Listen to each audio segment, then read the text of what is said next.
और उन्हीं स्तुति में ध्रुव जी महाराज भगवान से कह रहे हैं कि हे प्रभु, आपका चरण कमल इस भवसागर से पार जाने के लिए है, और जो निष्काम भक्त हैं, निष्काम संत हैं, वह आपका भजन करके इस भवसागर से पार हो जाते हैं।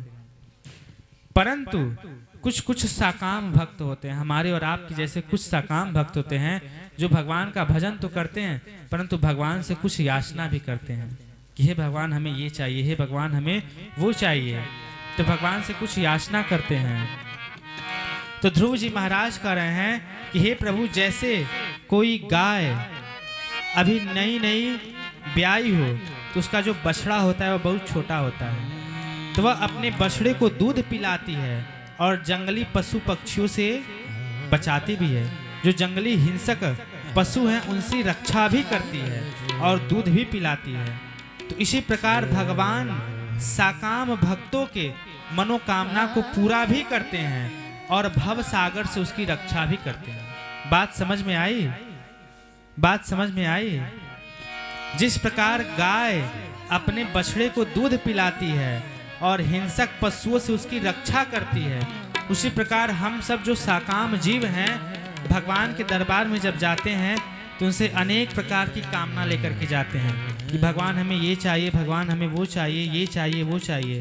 तो भगवान उन कामनाओं को पूरा भी करते हैं और ऐसा मार्ग भी बताते हैं जिससे इस भवसागर से हमारी रक्षा भी हो जाए।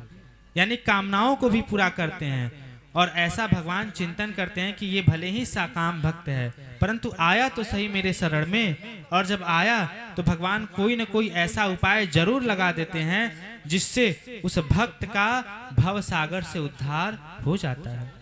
तो यानी ध्रुव जी कह रहे हैं कि हमारे मन में भी अभी कोई कामना है तो आप उस कामना को पूरा कीजिए और फिर उस कामना को पूरा करने के बाद हमारा इस संसार सागर से पार भी लगाइए, उद्धार भी कीजिए।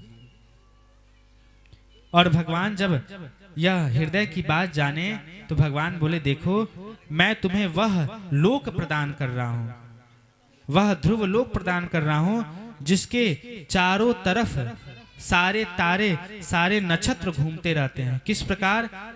आप लोग कोल्हू का बैल देखे होंगे। कोल्हू का जो बैल होता है वह बीच में जो डंडा होता है उसी के चारों तरफ घूमता है। तो भगवान कह रहे हैं वह जो ध्रुव लोक है वह आसमान में है और उसके चारों तरफ नक्षत्र और तारे परिक्रमा लगाते हैं। ऐसा लोक मैं तुम्हें प्रदान कर रहा हूं। भगवान क्या कह रहे हैं कि वह ध्रुव लोक मैं तुझे प्रदान करूंगा जिसके चारों तरफ सप्त ऋषिगण और अनेक तारे, अनेक नक्षत्र कोल्हू के बैल की तरफ परिक्रमा लगाते हैं। मैं तुम्हें वह लोक प्रदान कर रहा हूं। और फिर इस पृथ्वी पर भी कितने दिनों तक? 36,000 वर्ष तक इस पृथ्वी पे भी तुम अपने राज्य को भोगोगे और उन 36,000 वर्षों में तुम्हें ना कोई रोग होगा और ना कोई बुढ़ापा आएगा।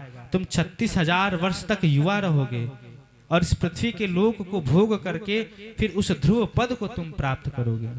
ऐसा वरदान दे करके भगवान अंतर्धान होते हैं। और जब भगवान अंतर्धान होते हैं